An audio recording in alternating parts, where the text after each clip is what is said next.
পার্লারের মধ্যে এতগুলো ভ্যারাইটি রাখতে হবে, যার জন্য আমাদের একটা ভ্যানিটিটা বড় হয়ে যায়। মানে আরেকটা হচ্ছে যেটা হচ্ছে এটা ওয়েভার, এটাকে ওয়েভার বলে বা অনেকে ট্রিপল টং বলেও ব্যবহার করে। আমার ওয়েভারটা নর্মাল ওয়েভার বলে, মানে বেশি ভালো বা ভালো ব্র্যান্ডের, ভালো ব্র্যান্ড বলবো না, মানে ভালো দামি কোনো ওয়েভার নয় বলে এটার এই যে মিডিল যে স্টিকটা রয়েছে সেটা অনেকটা ভেতরে, মানে তিনটে স্টিকই সমান, হালকা ভাঁজ হয়। কিন্তু ভেগাই এখন নতুন বার করেছে যার এই মিডিলটা এতটা উঁচু, সেটাকে হচ্ছে তুমি তোমার মাপ অনুযায়ী তুমি বাড়ি কমিয়ে নিতে পারবে।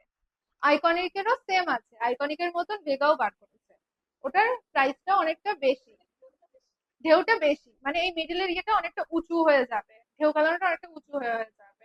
তা আমার মনে হয় যে ঠিক আছে নর্মালের মধ্যে থাকলে হলো, কারণ আমার এই হেয়ার স্টাইলটা ঠিক অতটা পরিমাণে ভালো লাগে না। চলো ঠিক আছে একটা রাখার জন্য। কোন ক্রিম্পার? মাইক্রো ক্রিম্পার দিয়ে কোনো হেয়ার স্টাইল হয় না। ওটাতে মাইক্রো ক্রিম্পার ইউজ করলে শুধু চুলের ভলিউমটা যায়, ময়শ্চারাইজারটা কমে। মাইক্রো ক্রিম্পার দিয়ে কোনো হেয়ার